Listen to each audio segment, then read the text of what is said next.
Kujuta korraks ette maailma, kus me lihtsalt lõpetame küsimuste esitamise. Mõtle sellise ühiskonna peale, kus uskumusi ei kaaluta, vaid lihtsalt neelatakse alla, kus arvamused on kõigest kaja kellegi teise sõnadest ja kus, kultuuri, poliitika või isegi sotsiaalmeedia iidolid ütlevad sulle ette, mida sa pead mõtlema, mida tundma ja mida tahtma. Ja nüüd, tee silmad lahti. See pole mingi kauge düstoopia, eks? See ongi see reaalsus, millega me tihtipeale silmitsi seisame, isegi seda ise märkamata. Kriitilise mõtlemise hääbumine ei ole miski, mis võib juhtuda. Ei, see toimub juba praegu ja me näeme selle märke enda ümber iga päev.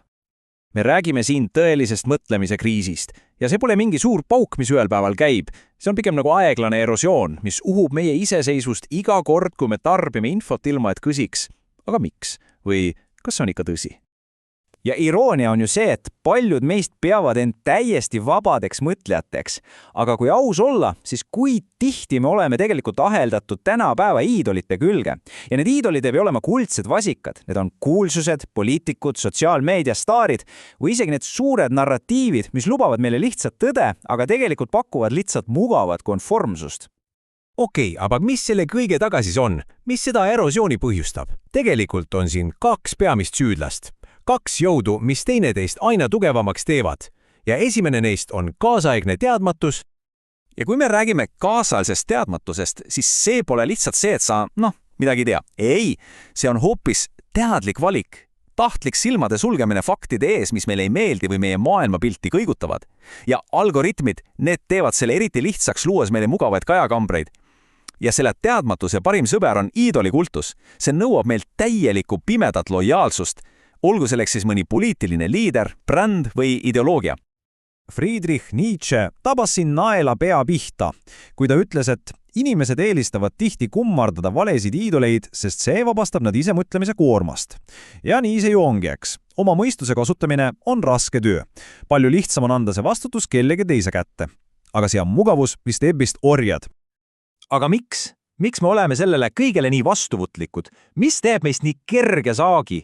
Lähme nüüd natuke sügavamale ja vaatame, kuidas meie enda psühholoogia, meie aju loob selleks kõigeks ideaalse pinnase. Asi on selles, et meie aju on, natukene laisk. See on evolutsiooniliselt programmeeritud säästma energiat. Ja siit tulevadki mängu kognitiivsed eelarvamused. Need on nagu vaimsed otseteed, mis aitavad meil kiiresti otsuseid teha. Probleem on aga selles, et need otseteed panevad meid klammerduva tuttava külge ja vältima seda ebamugavat pingutust, mida sügav kahtlemine ja küsimuste esitamine nõuab. Aga kõige võimsam tööriist mõtlemise vaikstamiseks on kahtlemata hirm. Hirm selle ees, et meid karistatakse, hirm, et meid tõrjutakse grupist välja, hirm eksida. Ja isegi lihtsalt hirm olla teistsugune. Kõik need hirmud lükkavad meid vaikselt aga kindlat turvalise konformsuse ja iidolite rüppe. Peatu korraks ja mõtle nüüd täiesti ausalt enda peale. Kui paljud sinu tänastest valikutest on päriselt juhitud su enda mõistusest ja kui paljud on tegelikult kujundatud hirmust selle ees, mida teised arvavad. See on ebamugav küsimus, ma tean, aga sellele vastamine on esimene samm vabaduse poole. Aga oot, see pole ainult meie enda peas kinni. See oleks liiga lihtne. Vaatame nüüd natuke laiemat pilti. Kuidas need ühiskondlikud süsteemid meie ümber, meie psühholoogilisi nürkusi teadlikult ära kasutavad, et meid kontrollida. Ja need süsteemid on meile kõigile tuttavad, eks? Võtame näiteks poliitika. Selle relvadeks on propaganda ja lihtsad meeldejäävad lööklaused, mis nõuavad kuulekust, mitte kaasamõtlemist. Või tarbimiskultuur. Emotsioonidele rõhuv reklaam, mis tekitab meist tunde, et peame olema nagu teised, et kuhugi kuuluda. Ja muidugi tehnoloogia. Kõik need algoritmid, mis on disainitud meid ekraani küljes hoidma, treenides meid olema ennustatavad tarbijad. Kõik need süsteemid on loodud selleks, et meie kriitilisest meelest mööda hiilida ja rääkida otse meie hirmude ja ihadega. Ja see viib meid Hannah Arendti väga kainestava mutteni. Ta ütles, et suurim kurjus pole mitte radikaalne viha, vaid lihtsalt mõtlematus. See on hirmutav, kui sellele mõelda. See, et keeldumine kriitiliselt mõtlemast pole mitte lihtsalt isiklik nõrkus, vaid kollektiivne oht. Just mõtlematus on see, mis teeb võimalikuks kõige hulmemad asjad ajaloos. Okei, see kõik kõlab päris süngelt, ma tean. Aga kõik pole veel kadunud. Absoluutselt mitte.